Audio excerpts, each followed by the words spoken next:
let's have the discussion of the performance task for the second quarter. These are the directions.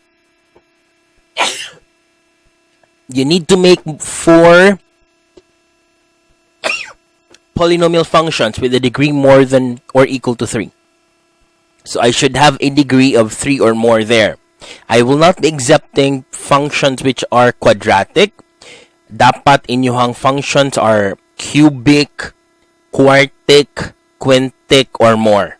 Again, the degree of your polynomial function should be 3 or more. Number 2, write the factors of your given polynomial function. Start with the factors, then simplify the factors by multiplying them. You can use Math Papa in simplifying. Later on, I'm going to be teaching you how to make use of Math Papa in the multiplication part. See to it that there should be repeated factors, meaning na amoy mga factors nga na exponent nga square, nga cubed. It depends upon you. Okay? Number 3, determine the zeros using the factors. Determine also the multiplicity of the repeated roots or zeros. Number 4, determine the end behavior by considering the sign of the leading coefficient and its degree. Number 5, identify where the graph intersects or touches the x-axis at. That was number 5. Number 6, show the graph. Use Desmos or any graphing application. Number 7, you need to have 1 polynomial for each of the following end behaviors. Up, up, isa. Down, down. Up, down. Down, up. So I need to have 4 polynomial functions. Usa-usa, usa ka up, up, usa ka down, down, usa ka up, down, usa ka down, up. This will be the format. Look at the format. As you can see, we have here polynomial function. There is what? The degree, the leading coefficient, the end behavior, the factors, the roots or the zeros, and intersects at the x-axis at, intersects the x-axis at, and below will be the graph. Now let's go back to this is our take note. This is our polynomial function. So to start with, just like what I said a while ago, you start with the factors. Again, you start with the factors. For example, I'm gonna be having x, not there, sorry for that. I will not, it's over here. X factors, x, example, minus 2. Then I'm gonna be having x plus 1. And I'm gonna be having x plus 2. And let's have an exponent. Example, I want to place the exponent over here. An exponent of, for example, 2. I'm not gonna have that. Instead, I'll be having exponent 2 there. So, to simplify this, so again, I started with the factors. And just like what I said a while ago, your factors should have an exponent to see the multiplicity. Again, I should have an exponent. Sir, pwede sad, sir, kini siya, sir, is butangan ko ng exponent nga 3, sir. It's totally fine. I'm gonna be placing an exponent 3 there. It's totally fine. It's up to you. Again, it's all up to you.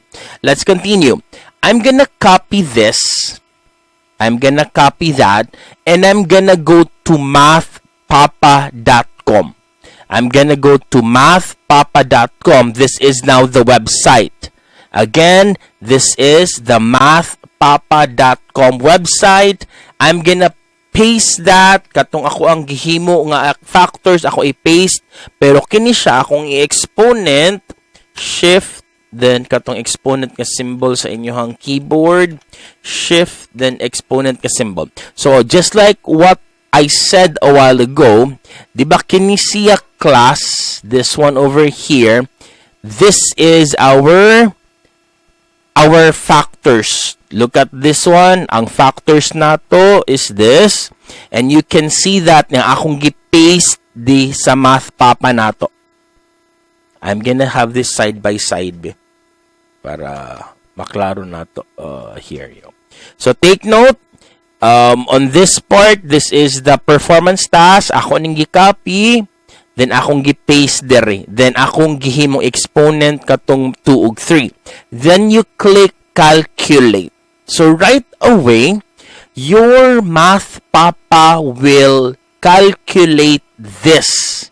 So kini siya class, kini siya mauni ako ang i-copy, mo ni ako i-paste din he. Control V. Sir, dili lagi ni exponent siya, sir. Oh, it's so simple. Ato lang nang i-highlight,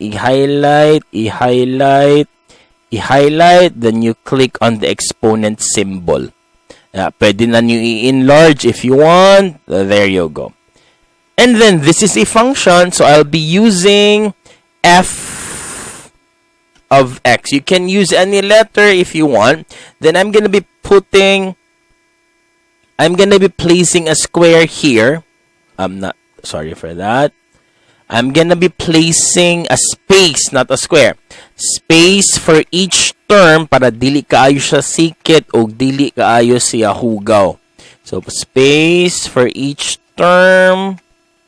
Put a space for each term. Space over there. So, take note, again, I started with the factors. Akong gi-copy. Gi-paste na ko sa math papa. Then, akong gihimo exponent si 2 ug si 3. Then, calculate. Do, kini siyang result diri class. Maunin na itong polynomial function. I-copy na nato. Then, go to your polynomial function sa inyong PT. I-paste na ninyo dito. Then, himuang exponents katong dapat nga exponent. Okay? Let's just make this bold. Okay, there you go. Then, let's determine the degree. What is the degree of your polynomial function?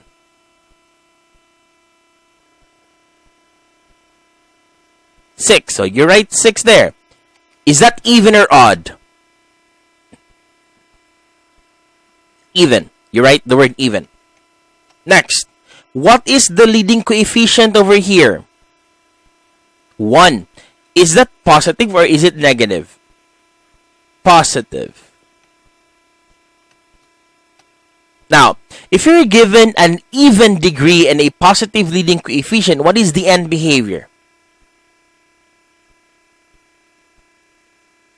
Class, what is the end behavior if you're given a positive leading coefficient and an even degree? Is it up, up, down, down, down, up, down?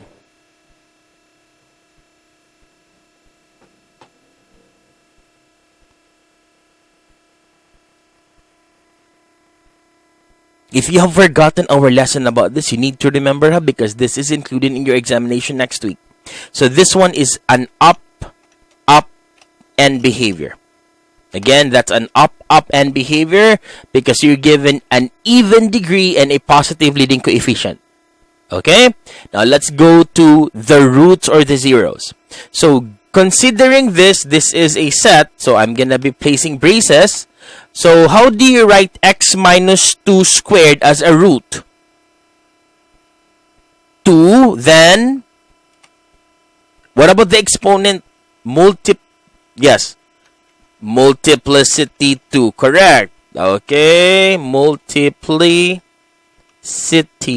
2. Then, what about this x plus 1 cube? Negative 1. Correct. Multiplicity 3. And what about x plus 2? negative 2. It's okay not to write multiplicity there. That's understood to have a multiplicity of 1.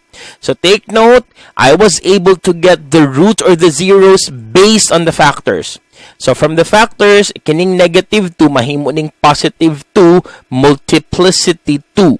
Kining positive 1, mahimong negative 1, multiplicity 3. Kining x plus 2, mahimo ng negative 2, and there you have it. Now, considering the multiplicities, when I say intersect, asa gito intersect? Is it odd multiplicity or even multiplicity when it intersects the x-axis? It's odd. So, asa may odd multiplicity ani nila?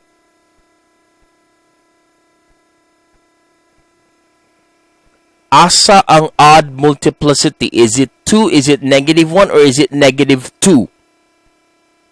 Negative 1? Naapay lain? Kana ding walay multiplicity. Pilay multiplicity anak class. Kini siyang negative 2. Pilay multiplicity ani? 1. Is 1 odd or even? 1. Is 1 odd or odd? So, meaning, apilon di kuning negative 2 diri.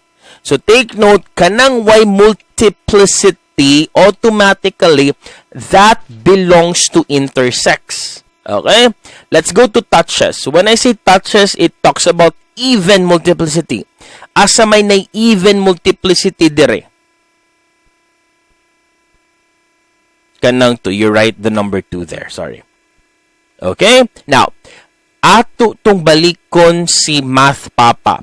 Kini siya class, ato ning i-copy, sorry for that, Control C, and then you go to your Desmos. Mao ni atong i-Control V, i-paste nato sa Desmos.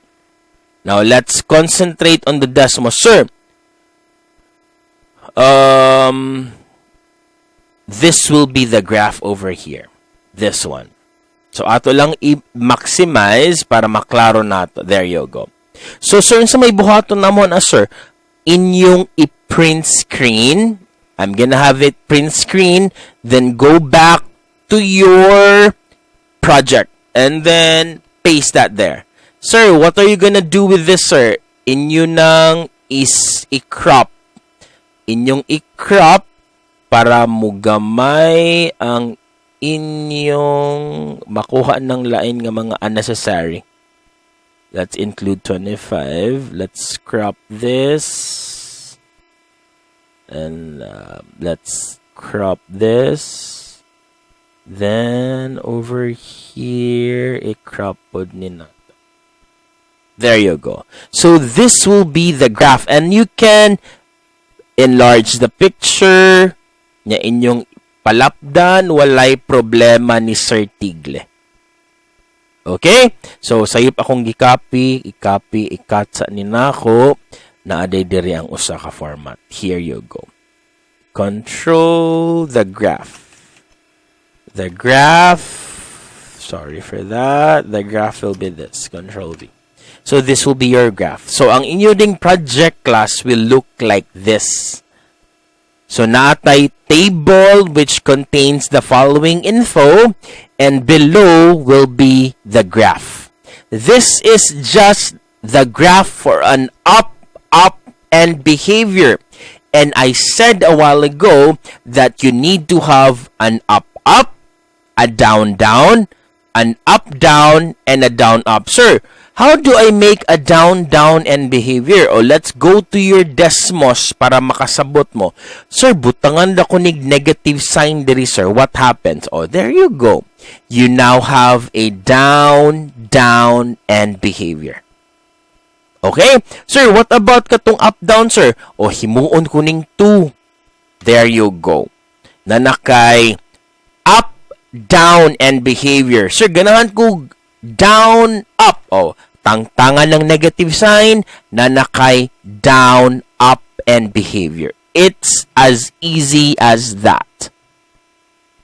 Is our performance task clear? Are there any questions? Section diligence. Is it okay tanan ha? So mo ni ang sample output. There you go. I'm gonna show a sample output. As you can see, I am making use of a different color for the entries. It's all up to you. You can be creative with your outputs if you want to. And then ang graph, sir, nganong na black na siya, sir? Sayang na kayo na adto mo sa inyuhang math graphing calculator, naara na sa settings, reverse contrast if you want to change. Sir, I want to change the color of my graph. It's so easy. Oh, it changed to blue.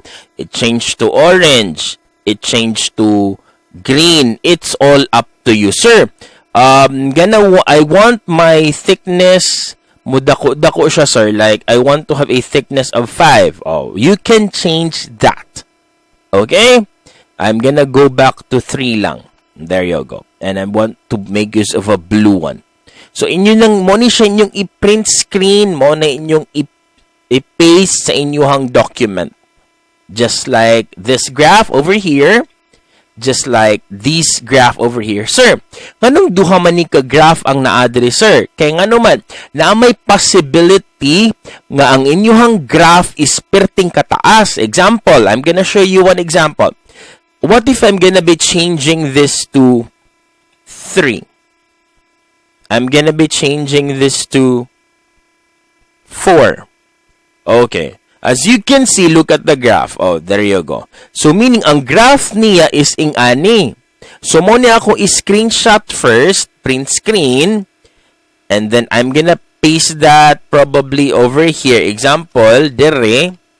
And then, enter. Yahuman, go back to your Desmos, i-enlarge because I want to see the roots kini siyang intersection sa x-axis. Mo nang ako na siyang gi-enlarge para makita na tong intersection. So, seeing that, natulan na kana.